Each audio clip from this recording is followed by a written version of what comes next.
Well, this morning we're going to look at Paul's teaching on marriage.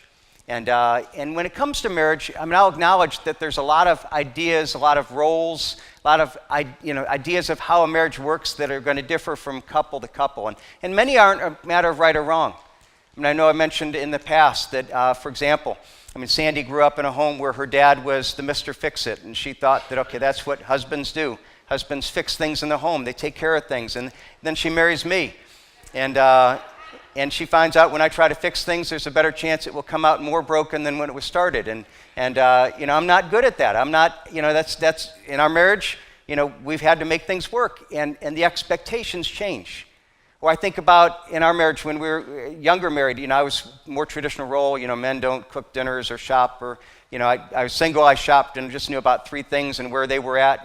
But after married, Sandy, okay, you take care of that. Well, that worked until Sandy was pregnant with twins and she was put on partial bed rest. And for a while, I then became the shopper. My way around the grocery store up until then, but I had to learn. And for the better part of the year before they were born and after, I was the grocery shopper. I did a lot of the food preparation. And it's interesting, the twins are almost 17 years old now, which seems amazing to me. But what's interesting is that I still go to the grocery store a whole lot more than I ever did before. Because what I found is that's one of the ways that I serve my wife. And it's one of the ways that I can help, one of the ways that I can contribute to the responsibilities in the home. And I ran across another story that kind of illustrated some of this in a more humorous way. There were several men in a locker room of a golf club, and a cell phone on one of the benches began to ring. A man picked it up and hit the speaker button and said, "Hello?" And a woman's voice on the other end said, "Honey, it's me. Are you at the club?" And he said, "Well, yes." And she responded, "I'm at the mall and I found a beautiful leather coat, but it's $1,000. Can I buy it?" And he said, "Well, go ahead if you like it that much."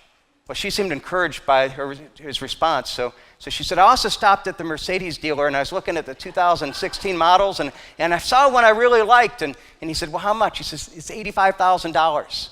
And he says, "Well, for that price, I want all the options on it." And so now she was really encouraged. She kept going, and she said, "Great, now one more thing. The realtor called, and that house that we wanted last year, it's back on the market. They're offering it now for $750,000. And he said, "Well, go ahead and offer $720,000. The woman says, "Okay, well, I'll see you later. I love you." And he said, "Okay, well, love you." And after hanging up, all the men are sitting around the locker room watching in amazement. And he looked at the phone, and he says, "Does anybody know whose phone this is?"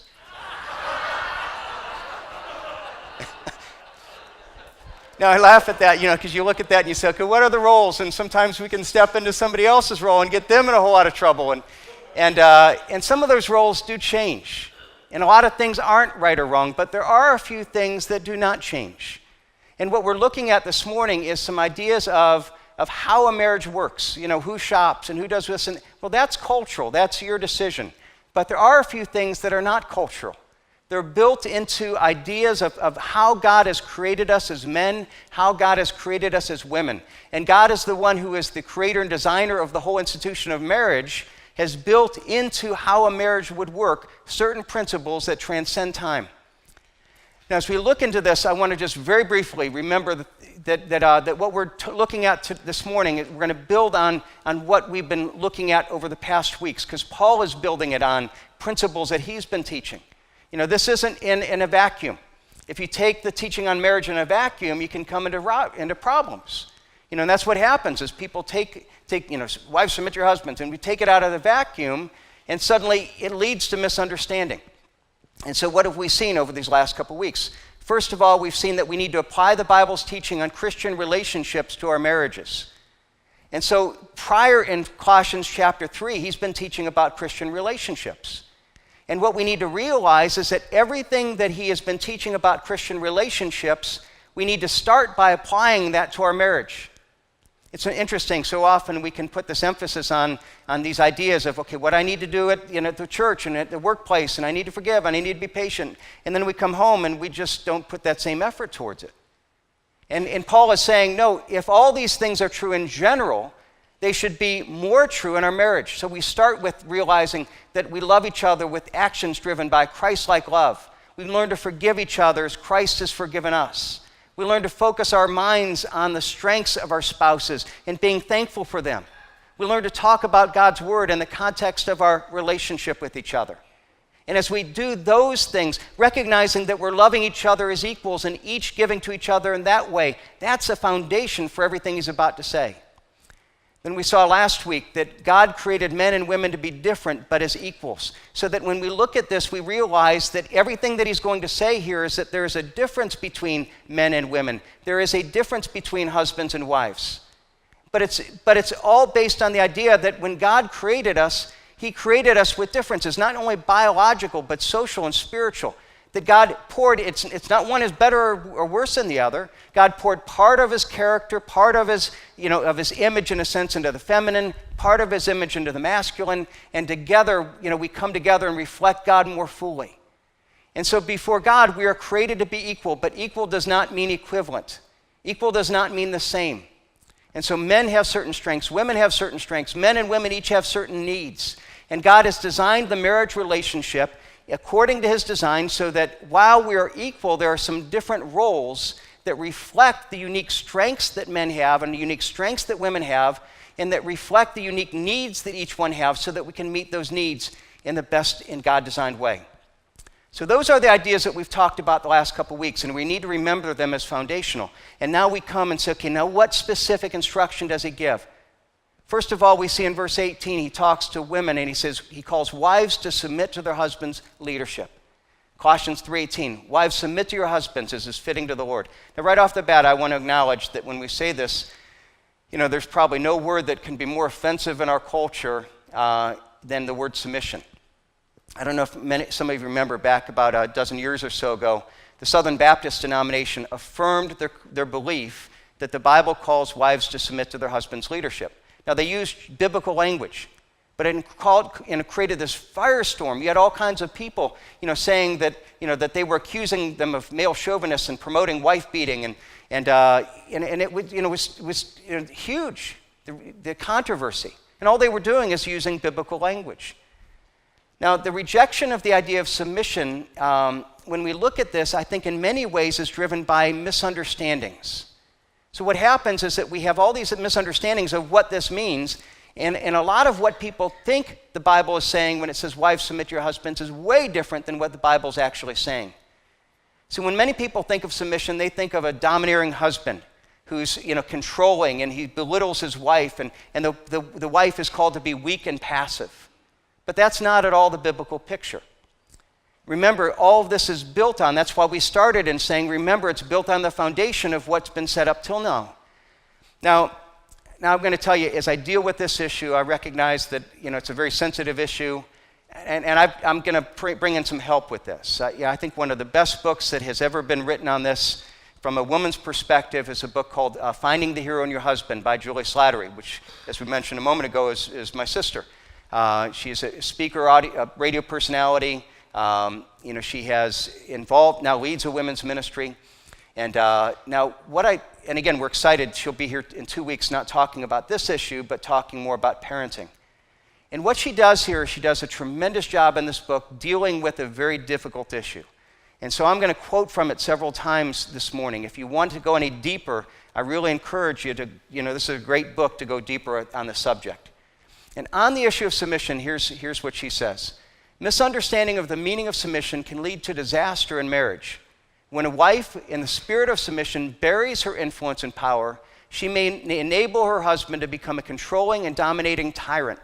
If a wife fails to submit when she should, she will be reversing God's order for marriage, causing her husband both to feel inferior and angry.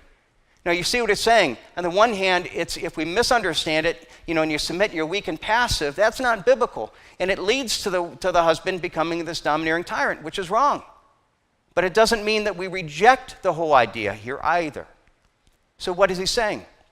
Now, even as we look at this, let me start by acknowledging, too, that some people will argue that this whole idea of what the Bible says here is, well, that was Paul talking to this cultural context and where women weren't valued, and so he was kind of, just kind of giving into that culture. Well, that's not at all true either.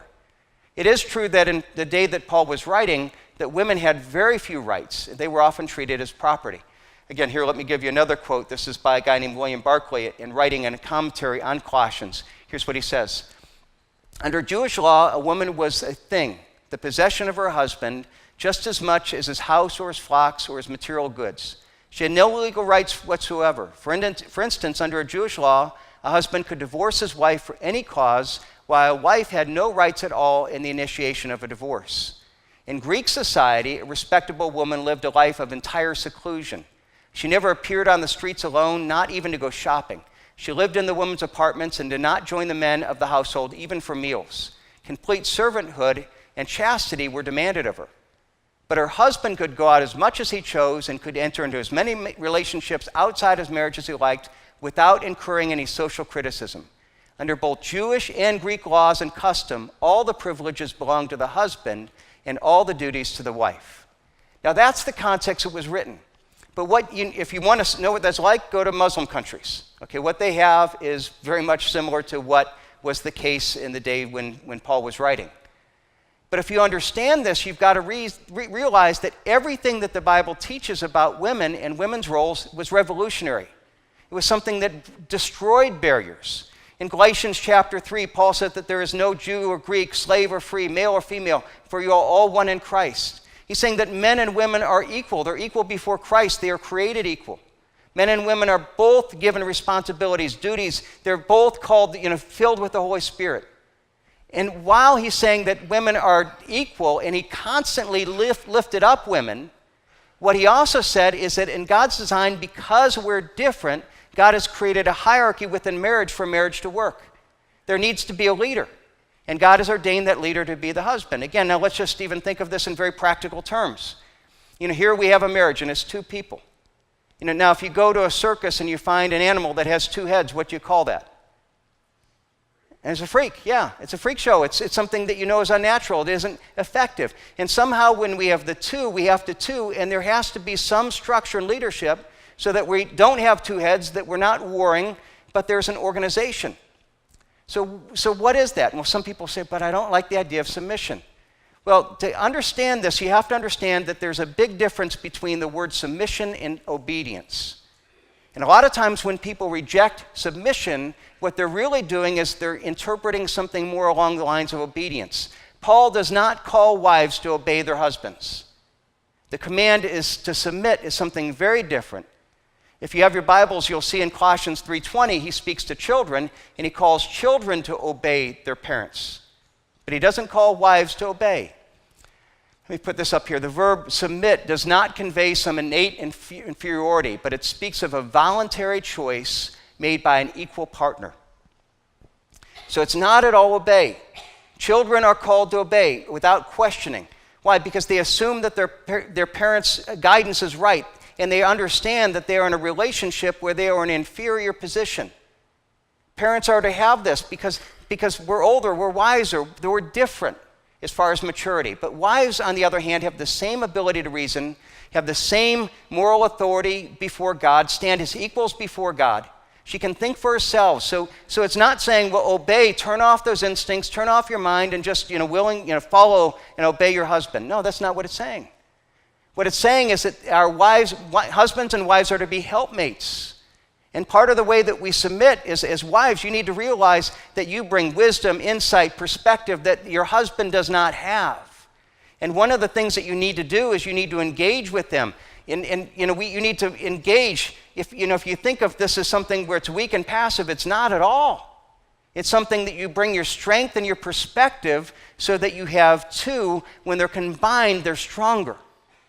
Not where one is dominating, but where both are working together, but there is an organization. Now, again, if you still struggle with the idea of submission, before we understand it more fully, I want you to look at it and say, what is the best example of submission in the Bible?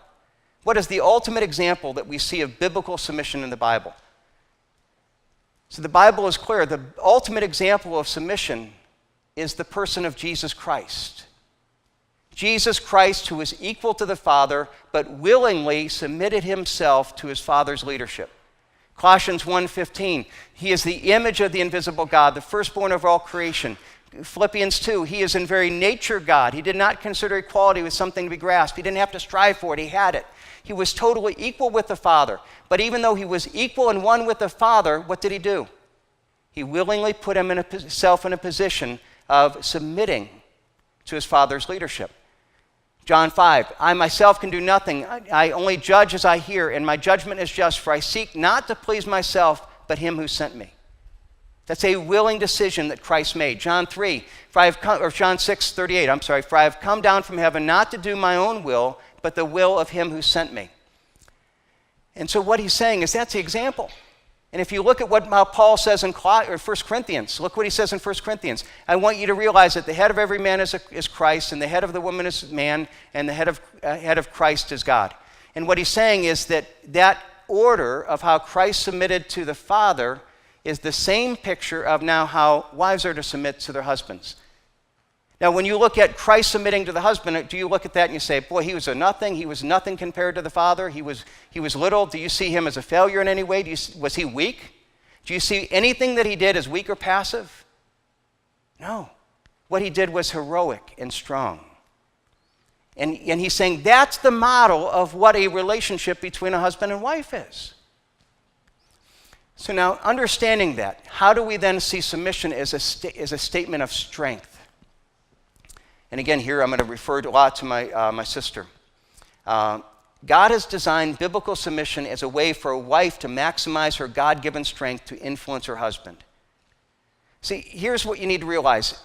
Let me put it in terms, we're going to come back to in a minute, of what husbands' responsibilities are. Husbands are called to be leaders of their home. We're called to be warriors and protectors. But how are men called to show their strength? We're going to see this in a minute. We're called to show our strength by serving. We're called to show our strength by following the example of Jesus Christ, who washed his disciples' feet. That's what we're called to do that. Now, when you look at that and you say, here, men, lead, show your strength by serving. Do you see how countercultural that was? And he's saying in the same way, women, you have strength, you have incredible influence, but it's not used like the rest of the world uses it. It's through this idea of biblical submission. Now let me quote from Julie's book here to give some of her definition. A submissive woman does not abandon her influence in her marriage. In fact, she accentuates it. The more influence she has with her husband, the better. She wants him to know her thoughts, feelings, and opinions. She wants to be as confident, the one he turns to in good times and bad times. In her book, she argues that one of the best words to describe the submissive spirit is one of empowerment. When a woman understands this, she realizes that what she's doing is using her power and strength to empower her husband, to draw out his strength. She's using her influence to help him become stronger, more confident, more godly person. Instead of threatening him and his influence, her power actually doesn't threaten it, it accentuates it. See, the opposite of a submissive woman would be a domineering woman, a dominant woman. And the distinction is not one uses her power and one does not. The distinction between a godly submissive woman and a domineering woman is the domineering woman cannot trust her husband's leadership. So what she does is she constantly uses her power to take it away, to say, I'm going to make the decisions for myself. I'm going to run things. I'm going to do it. But the submissive wife uses her God-given influence to build her husband's ability to lead. She presents her ideas, opinions, and feelings in a way that builds confidence, that adds to his ability to understand his family needs. Her goal isn't to take away, to belittle the husband and take away and to argue for leadership, but her role is to empower him in a daily manner, to empower him to be able to step up and become the man that she longs for him to be. She doesn't use his inadequacies and his mistakes to point out his failures, so they say, well, you can't do this, so I can. But instead, she convinces him that she still believes in him, so that he then learns from those mistakes and failures and grows out of them and becomes the man again that she would long for him to be. See, she wrote this book, Finding the Hero in Your Husband. And what she is saying in that book is, is that women, women never marry the hero that she longs for. You don't do that. What you do is that you find it in him. You draw it out in him. See, what she's doing is submission communicates, I know you're not perfect, but I trust in your love. I believe you're capable of being a great leader for our family that God has called you to be. And I'm going to help you achieve that goal. I'm not going to expect you to be more than you are, but I'm going to love you even if it hurts at times, because I'm not going to allow you to be less than whom God has created you to be. Here's another quote from her book. A wife's influence is an extremely powerful tool that can be used to either build her marriage or to destroy it. It has the potential to create both tremendous intimacy or raging resentment. As with any powerful weapon, its owner must understand how to use it appropriately. Unfortunately, few women understand their power and how to direct it as God has intended. And because so many women are unaware of that, what they do is they misuse it. And on the one hand, if they become weak and passive, they never use that influence to help their men become the men that God has called them to be, or they become domineering and they point out their failures and they squish and destroy any growth that would be there.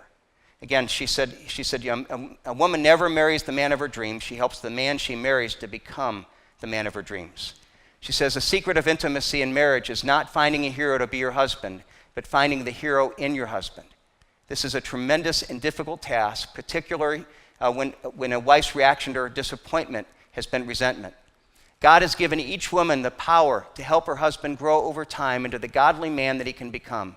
Unfortunately, so many women are so devastated by what he is not today that they refuse to invest in the man that he could become tomorrow. Now, that's a total redefinition of the concept, isn't it?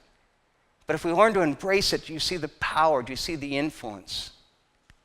Now, to get it further, let me go back. We're going to come back to this in a minute. But let me now take a minute and reflect on what God's call is to men, to husbands.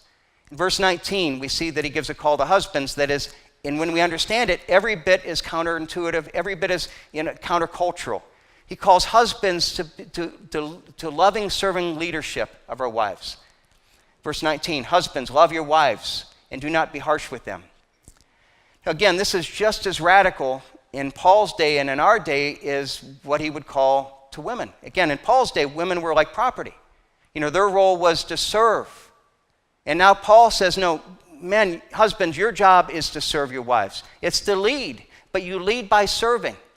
Not with erotic love, not the sexual love, not with even friendship love, but with an agape love, a self-sacrificing servant love. In Ephesians 5, Paul defines it this way. He says, husbands, love your wives as Christ loved the church. And how did he do that? He gave himself up for her. He gave himself up for her. What does it mean to love? What does it mean? It means that men, that we look at the wives that God has given us and that we say on a daily basis, your needs are more important to me than my own. Your growth is more important to me than my own. And I am willing to humble myself. I am willing to wash your feet. I am willing to do whatever it would be to help meet your needs and to lift you up and to celebrate you as even more important to my growth than myself.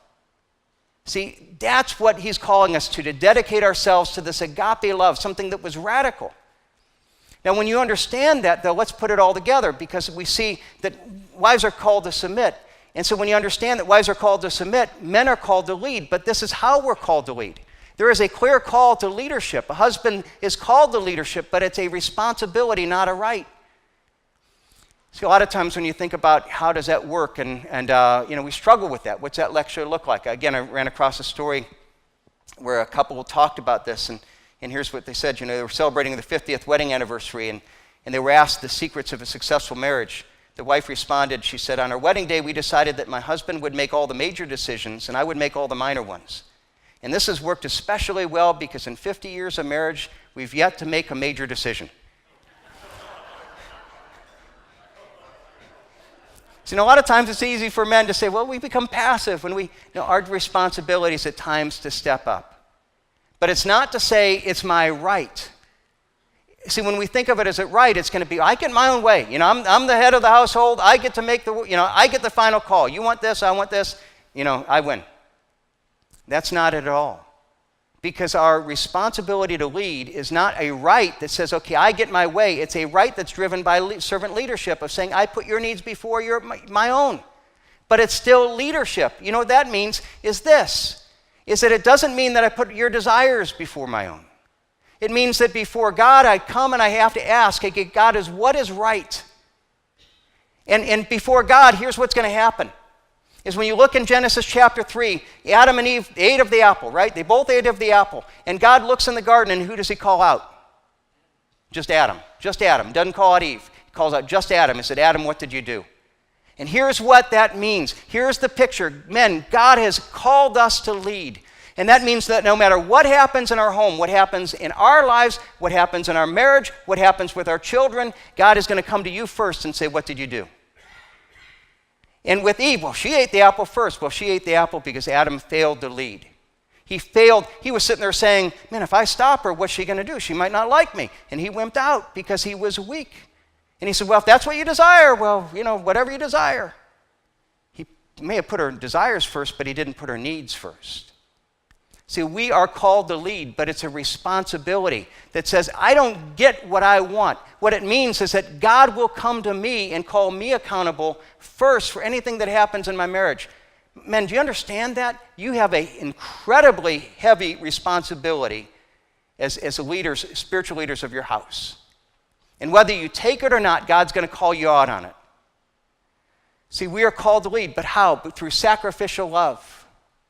Because it's not a right, it's not, I lead by sacrificing myself. I lead by sacrificing my time, my desires, even my needs and my interests. And I say, you know what? My goal is, what did Christ do? He gave himself up. He died for the church. And that's my example. Okay, God, but I don't want to do that. And God, but I really want to do this. And this will really mess up my schedule. And you know what? How do I die on a daily basis and say, if I'm married, how do I take my wife's needs and I put those above my own? Not passively. It's not that I'm her leader, but I'm leading by serving. I'm leading by putting her needs above my own and recognizing that ultimately I answer to God for what's going to happen in my family. And I not only love her that way, but I'm called to love her in that way, in an unconditional way. Unconditional love. Look at the last part of verse 19. It's interesting, it says, husbands, love your wives and do not be harsh with them. And at first it would seem to be calling us to be not domineering, not a tyrant.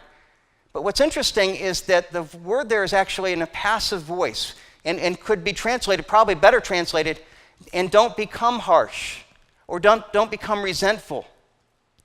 And now here's what he's saying. He's saying, husbands, love your wives.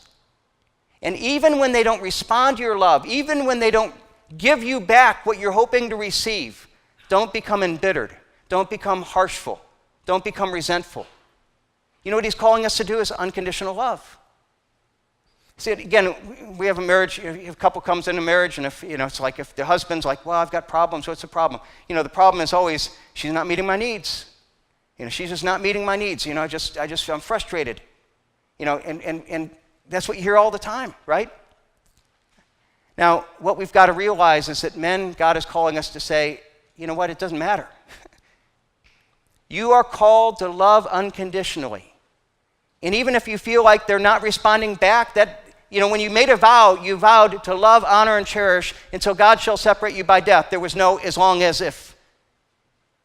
Now, both of you made that vow, yes, but you know what, men, it's your job to take the initiative. Well, I did that first, and I forgave first, you know what, men? It's your job to take the initiative. And that's not to negate any responsibility for women to pursue it, but I'm going to say before God, men, it is always our responsibility. And to love our wives unconditionally. And no matter what happens. In fact, I'm going to say this is what God has told me. God has taught me over the context of marriage. I have not learned to truly love my wife until I loved her unconditionally. I didn't know what it was to love my wife until I felt the frustration of she's not meeting my needs and she's not, because up until then it was really driven by selfishness. It was, well, okay, I'm going to do this and she's doing this and okay, it's a give and take and up until then it was selfish. And it wasn't until the times that she couldn't meet my needs or wasn't, and I was frustrated, it was then, okay, now you're going to love her unconditionally. Are you going to love her like Christ loved the church? And it's not until that happens, men, that we even can claim to love our wives. Now, how do you do that? Again, we talked about last week. That's where you come back and say, I don't have it. God, give me that love that I don't have. I want you to see just now in closing, as we look at this, all these things are not only an expression of how we're to use our strength, Women, use your strength to influence your husbands through submission.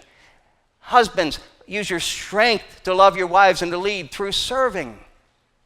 But they're also designed to meet the unique needs of our spouse. The greatest needs of our spouse, we do by doing in this way.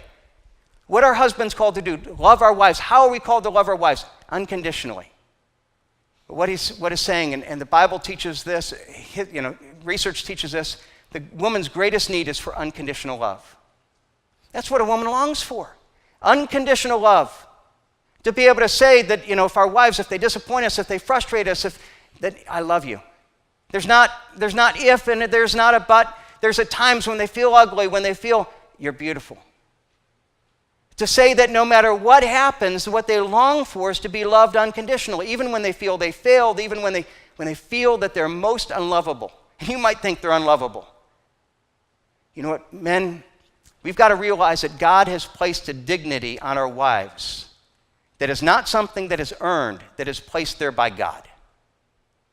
And we are called to love our wives, to see them as beautiful, to see them as lovable, and to love them unconditionally, even when they are unlovable. Because they are based on the dignity God has placed there. We need to communicate that this isn't something that you earned, and it isn't something that you can lose. And you know what? That's what God has called us to do. Now, we struggle with this. One of the reasons that we struggle with this, men, we've got to understand this stuff ourselves. And women, you need to understand this about us. Is that men seldom will admit this, but we are incredibly self-critical. Men beat up of ourselves all the time. If you go talk to any man, and if he's honest with you, you could go at the end of the day and say, okay, what did you do today? What are the things you got done? What are the things you didn't get done? And we're a lot easier to say the things we didn't get done. Men are constantly beating themselves up. They don't admit it to other men. It's amazing. I'll talk about this in a men's study. And I'll talk about how we tend to be self-critical, and you have all these men sitting around like looking at each other like, are you willing to admit that? You mean I'm not alone in this? As men, we constantly are pointing out our own failures. We're always afraid that we're going to be exposed as, we're one step away from failing and being exposed as a failure we fear that we are. And now, understanding that, we realize that as men, it's our tendency to be critical. And he's saying, okay, don't do that with your wives. Don't do that with your wives. There might be times where you point out that failure, and no, don't do that. What you need to realize is you love them unconditionally. Don't become harsh. Don't become embittered. Love them unconditionally. Communicate that I love you because of the dignity that God has placed on you, and it is not earned, and it cannot be lost. And you know what happens? The more that you love your wife that way, the more that you see her beauty, the more it will grow. It will develop the beauty that is within her. Now, that's the woman's greatest need. You know what the man's greatest need is? The man's greatest need is to be respected unconditionally. In Ephesians, when Paul talks about this at the very end, he says, wives, submit your husbands. And at the very end, he says, wives, respect your husbands. And he's restating the same idea. You know what submission is? Ultimately, it's a statement of respect. Now, here's what you need to realize that, again, what is a man's greatest need? We are so self-critical. Men beat each other up. And you know what? You know why men, I've grown, I didn't understand this about myself until more recently. Men are so hesitant even to make a commitment about marriage. And the reason is not that we're anti-commitment. We're afraid of being that vulnerable. We're afraid of somebody getting that close to us and being that vulnerable, because we know that now we've got this woman who we're giving that vulnerability in her life, and she's going to see our weakness, and she can crush us, and she can destroy us. We're driven. If a man seems arrogant, it's because he's driven by an attempt to cover his insecurities. If he gets angry when you point out something, it's because he's so aware of those failures, he's dwelling on their mind, and he doesn't want anybody else to bring them out. If you're married to your husband, you've got to realize that he is far more insecure than you will ever understand. You know what? He is asking on a regular basis, does she really love me? Because he doesn't believe it. Men are far more insecure than you could ever dream. And again, we never talk about that because we're way too insecure to even admit it to other men, let alone to our wives. If we admit it to you, well, then we've given you way more influence over us than we ever dreamed. So now, what is submission? Submission is at the core a way of respecting. It's a way of saying, I believe in you, I trust you. I believe that you will become the hero that I long for you to be. A lack of submission is saying, I don't trust you. I don't trust that you're going to make the decision. So I've got to take charge, and I've got to take care of it because you'll mess it up. You see, what this is doing is drawing out. And women, this is hard to do. But if you learn to do it, just as you long to be loved unconditionally, he longs to be respected unconditionally. And just as when you are loved unconditionally, it will draw out your beauty. So when you respect him unconditionally and you tell him, I believe you can make the right decision. I believe that you'll seek after God with this. You know what? He's like, oh man, now I got to do that. Now I've got to be the woman that she sees me to be. And he'll grow into that. Now let me finish by sharing, we're going to finish with this story and then go to communion. But let me finish by sharing one story, a true story about a husband who shared the story of how his wife met this need. This is a guy named E.V. Hill. He's a pastor at a church in Los Angeles. It grew to be a very large church, and he shared this at his wife's funeral. He said he was a struggling young pastor just getting started, and he was having trouble earning living. He was, started this church, just paid him part-time, and so he took the family's scarce resources and decided to invest into purchasing a service station. Now, his wife thought it was a bad idea, knew that her husband didn't have the ability to do that, let alone the time, and she strongly discouraged the idea, but he went ahead and sure enough, it went bankrupt. Now, it was a critical time in his life because he had failed at something important, and his wife would have been justified coming to him and said, I told you so. But his wife Jane had an intuitive understanding of her husband's vulnerability. And when he called that night to tell her what happened, she simply said, that's all right. He said, I came home and I expected her to pout or to beat me up or to remind me of what she said. Instead, she sat down with him and she said, I've been doing some figuring. And I figured that you don't smoke and you don't drink. And if you smoked and drank, you would have lost as much as money as you have in the service station. So it's 6 in one hand and half dozen in the other. So let's forget about it. Let's move forward. Now, she could have crushed his confidence. The male ego is fragile, and especially in times of failure and embarrassment. And that's why he needed to hear, I still believe in you. Shortly after the service station closed, he came home one night and found a dark house, and he opened up the door and saw that his wife had prepared a candlelight dinner for two. He said, what's this? And she said, well, I thought I'd make a special candlelight dinner for two. And he was excited about that. So he went in the bathroom to wash his hands, but he went to turn on the light, and the light didn't come on. Well, he goes in the bedroom, and the light doesn't come on there, and so he goes to back to the dining room to ask his wife, what's wrong with the lights? And she begins to cry. And she said, you work so hard, and we're trying, but it's tough, and I didn't have enough money to pay the electric bill, but I didn't want you to know about it. So I tried tonight just to hide that by fixing a candlelight dinner for the two of us. And he described his wife's words with incredible emotion. He said, she could have said, I've never been in this situation before. My dad would have never done anything like this. She said, she could have broken my spirit. She could have ruined me. She could have demoralized me. But instead she said, somehow or another, we'll get these lights on. But tonight, let's eat dinner by candlelight. Now I hear that story, and you got every man that says, man, I long for that. And it was because his wife loved him in that way that he became the man that he became. Husbands, love your wives as Christ loved the church. Wives, submit to your husbands. Both statements of strength, of influence, of design of marriage where God says if you do it this way, it works. It works.